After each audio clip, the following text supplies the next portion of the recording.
Dans cette capsule, nous allons parler un peu des connexions réseau.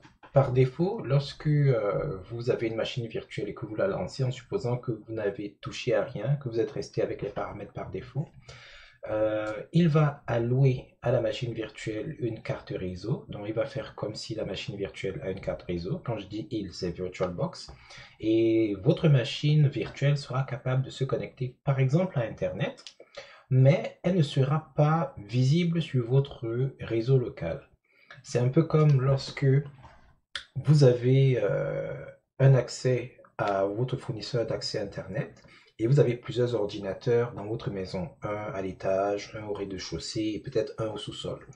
Lorsque chacun de ces ordinateurs se connecte à Internet, ils n'apparaissent pas sur Internet comme étant moi je suis l'ordinateur du sous-sol, moi je suis l'ordinateur du rez-de-chaussée ou moi je suis l'ordinateur de l'étage. Si quelqu'un examine ce qui se passe, euh, genre un espion ou les gens du FBI, etc., l'impression qu'ils auront, c'est que la connexion vient tout simplement de votre maison. Est-ce que ça vient de l'ordinateur A ou B ou C? On peut le savoir, c'est vrai, mais je veux dire, traditionnellement comme ça, là, euh, toutes les connexions qui vont être issues de votre maison vont être passées directement derrière un seul lien. Donc, on ne va pas nécessairement voir la différence qu'il y a entre les émetteurs originaux du signal. C'est un peu la même chose avec l'option par défaut. Pour examiner les options, on peut aller dans les configurations. Bien entendu, vous sélectionnez la machine et vous allez dans les configurations, puis vous sélectionnez réseau. Donc, comme on disait, par défaut, la carte réseau est activée. Si vous ne voulez pas que votre machine ait accès à Internet, pour tout un tas de raisons, vous pouvez désactiver ici. Et là, elle va démarrer, mais tout va se passer comme si soit sa carte réseau est inactive, ou elle ne fonctionne pas, ou elle n'en a pas du tout. Donc l'ordinateur peut quand même démarrer. Donc on peut le tester.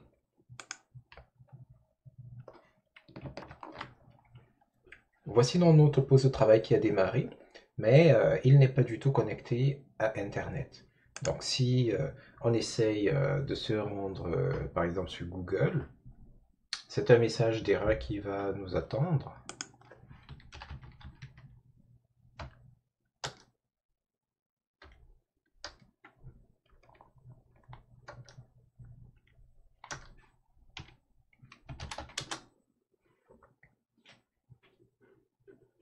Alors il ne détecte pas du tout la connexion Internet.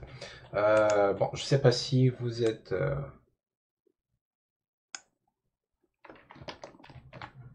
habitué aux manipulations réseau, mais vous pouvez par exemple ouvrir l'invite de commande.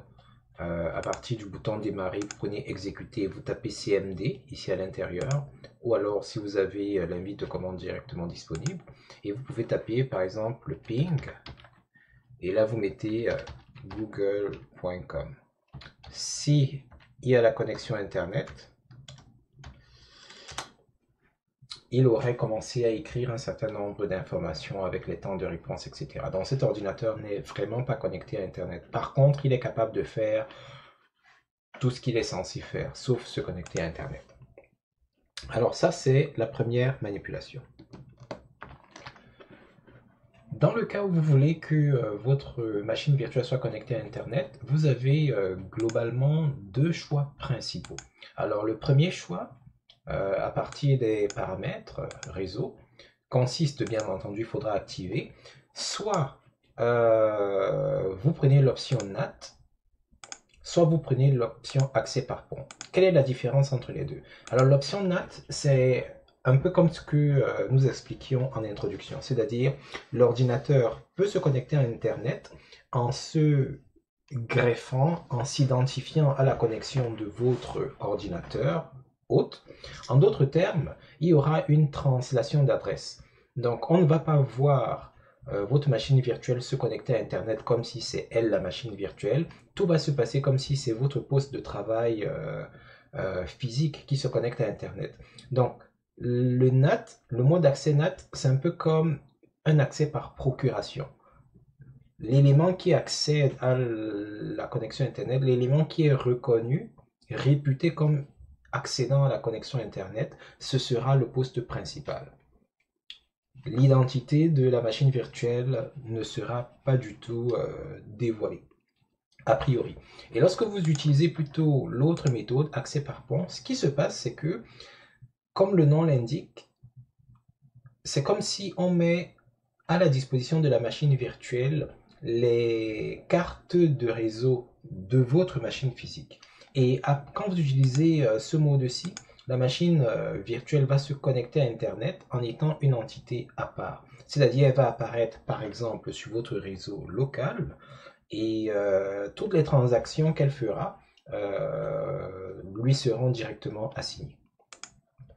En général, lorsque vous prenez accès NAT, vous n'avez pas grand-chose à modifier. Il est vrai qu'il y a des options ici que vous pouvez activer ou désactiver, mais on ne va pas entrer là-dedans. Et ça, c'est l'option que vous avez par défaut lorsque vous créez une machine virtuelle. Donc, je vais valider. Si j'ouvre une des autres machines virtuelles là, par exemple, si je prends Helium, je viens ici au niveau du réseau, vous voyez par défaut c'est NAT. MX Linux, au niveau du réseau, par défaut, c'est net. Donc, c'est vraiment le mode de connexion par défaut. Donc, on ne va pas entrer dans les détails parce qu'il n'y a pas beaucoup de choses à modifier. Par contre, si vous utilisez l'accès par pont, c'est-à-dire que vous voulez donner une certaine, comment dire ça, présence ou identité, ou certaines prérogatives d'un point de vue réseau à votre machine virtuelle, alors ce qu'il faudra faire, c'est choisir ici accès par pont, puis choisir parmi les cartes réseau de votre machine physique, de la machine hôte, celle sur laquelle la connexion Internet est présente. Par exemple, le poste de travail sur lequel je suis, l'hôte qui est là, c'est un portable. C'est un ordinateur portable HP. Et cet ordinateur portable HP a deux cartes réseau principales. La carte réseau Ethernet, c'est-à-dire la carte réseau par laquelle on peut connecter le câble, et puis la carte réseau Wi-Fi, la carte réseau pour la connexion, j'allais dire non filaire, aérienne, radio, tout ce que vous voulez. Donc, il est important que vous sachiez sur laquelle de ces cartes la connexion Internet est présente. En ce moment, sur ce poste-ci, la connexion Internet se trouve sur la carte Wi-Fi. C'est pas sur la carte réseau. Donc cet ordinateur est connecté à Internet par Wi-Fi et pas par câble. Donc lorsque je vais venir ici, au niveau du réseau, quand je vais prendre accès par pont, il faudra que je vienne ici choisir la carte réseau Wi-Fi. Dans mon cas, la carte réseau Wi-Fi sera Intel Centrino Advanced N6205. Alors, comment je le sais? Bon, je le sais parce que c'est mon ordinateur ici. Mais autre chose qui peut vous guider, c'est le nom des cartes. Alors, Intel suivi d'un nombre ou d'un texte particulier, bon, n'y prêtez pas nécessairement attention. Mais en général, les cartes réseau filaires auront des expressions du genre Gigabit Network suivi de quelque chose. Donc, si vous voyez Gigabit Network, c'est probablement la carte réseau qui prend le câble. Et le reste, c'est probablement la carte Wi-Fi. Ici, on a VirtualBox Host Only Ethernet Adapter. Pour le cas de l'accès par pont, on n'en tiendra pas compte. Parce que là, c'est une carte réseau spécialement pour VirtualBox. Donc, il nous reste celui-ci et celui-là. Comme lui, c'est accès par câble, donc ce sera forcément celui-ci qui sera l'accès par Wi-Fi. Autre chose que vous pouvez faire, dépendamment de la version du système que vous avez, vous pouvez examiner dans les propriétés d'où vient la connexion. Alors, si par exemple ici je viens au niveau de la connexion et que je clique sur propriétés, là je suis sur Windows 10. C'est différent suivant le système d'exploitation que vous utiliserez. Alors ici, on peut constater que je suis bien sûr le Wi-Fi. Voici les adresses de la machine physique. Et vous pouvez voir que la carte réseau qui est utilisée ici, là, c'est Intel Centrino Advanced N patati patata. Ce qui correspond bien à ce que nous avons choisi. Alors ici, nous avons pris la configuration accès par pont et nous avons pris la connexion à partir de la carte Wi-Fi. Si on se connecte maintenant, bon, pendant que la machine démarre, ici, je vais appeler l'invite de commande CMD. Et nous allons examiner ici quelle est l'adresse, désolé, ipconfig. Quelle est l'adresse de notre poste de travail? Alors, on peut constater que sur la carte de réseau sans fil Wi-Fi, notre adresse IPv4 est 192.168.0.176. On attend que la machine virtuelle démarre. Elle a démarré. Et si maintenant on vient là, et si on fait la même chose, ipconfig, on va se rendre compte que l'adresse IP de la machine virtuelle est 192.168.0.157. Qu'est-ce que ça veut dire? Ça veut dire, bon, je ne vais pas entrer dans les notions de réseau, mais ça veut dire tout simplement que ces deux machines sont sur le même réseau. Elles se voient et elles peuvent communiquer. Si par exemple, on affiche les machines qui sont sur le réseau, en ouvrant l'explorateur, et en regardant ici parmi les machines qui sont sur le réseau. Très bien. Donc, en regardant ici parmi les ordinateurs qui sont sur le réseau, on peut voir plusieurs machines, mais celle qui nous intéresse, c'est celle-ci. ZWXP3ROEC 7 Style. Pourquoi est-ce qu'elle nous intéresse? Tout simplement parce qu'il s'agit de cette machine-ci. Bon, comment est-ce que je le sais? Ben, ce sont mes machines. Mais si on regarde ici le nom de l'ordinateur, on va voir que l'ordinateur s'appelle bel et bien ZWXP3RW3C, etc., etc. Alors, qu'est-ce que ça veut dire? Ça veut dire que lorsque vous prenez l'accès par pont, la machine virtuelle va prendre de la place, va adopter une certaine personnalité qui fera en sorte qu'elle sera accessible et elle va se comporter comme une machine de votre réseau. C'est un peu comme si j'ai allumé une machine peut-être dans le sous-sol ou à l'étage ou au salon qui est dans mon réseau et je peux communiquer avec cette machine, je peux interagir d'une certaine façon avec cette machine. Ce qui peut paraître un peu bizarre puisque en réalité cette machine virtuelle est à l'intérieur de la machine principale. Très bien. Donc ça c'est ce qui se passe lorsque je prends accès par pont. Alors si je laisse ceci ouvert et que je ferme la machine, sauf que maintenant nous allons revenir au mode par défaut, c'est-à-dire au niveau des paramètres réseau, on va plutôt prendre l'accès, le mode d'accès réseau NAT. On démarre la machine.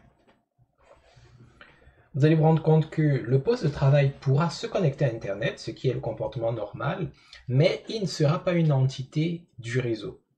Donc, si on voudrait faire communiquer la machine principale avec la machine virtuelle, ou faire communiquer la machine virtuelle avec d'autres machines, ce sera un peu plus délicat. Ce n'est pas impossible, mais le processus n'est pas aussi simple que d'accéder à d'autres machines qui sont sur votre réseau. Alors ici, ça a démarré, je vais réactualiser. Pendant que ça cherche.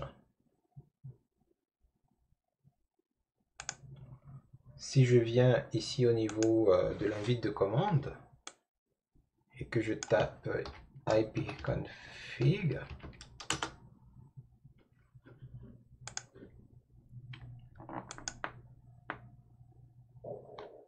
alors en tapant ipconfig, on peut constater que ici, l'adresse IP c'est 10.0.2.15 alors que ici nous sommes en 192.168.0.176. Ce n'est pas du tout le même réseau. Donc les deux machines ne communiquent pas du tout. Ou alors ne peuvent pas communiquer naturellement. 10.0.2.15. Et lorsqu'on essaye de rejoindre donc l'autre machine, on n'y arrive pas. Alors que tout à l'heure, on y parvenait. C'est possible en utilisant certaines techniques, mais on ne va pas entrer dans les spécificités du réseau. Euh, donc, c'est à peu près ça les options que vous avez par défaut. Il y en a d'autres, mais ça, ce sont vraiment les principales. Vous pouvez également, parmi les options, choisir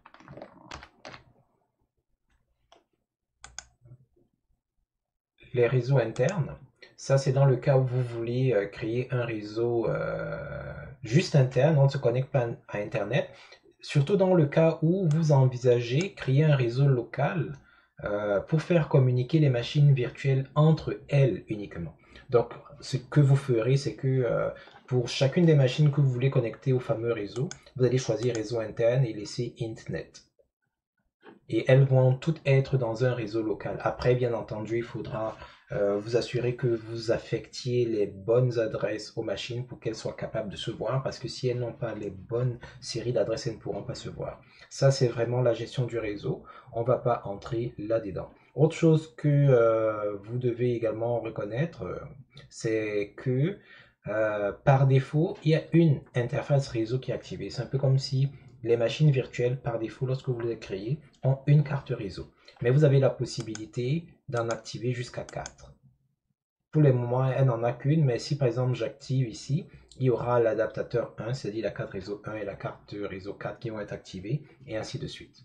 Donc en fonction des besoins que vous aurez, vous allez choisir le nombre de cartes à activer et les options de connexion de ces cartes.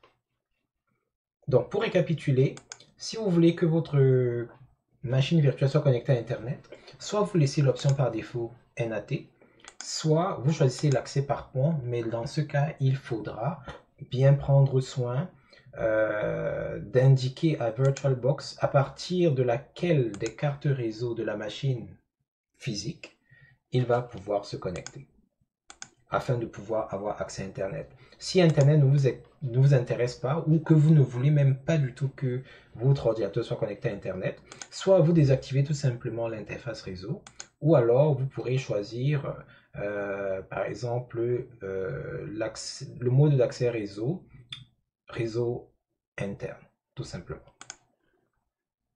Donc on va laisser l'option par défaut pour notre machine virtuelle.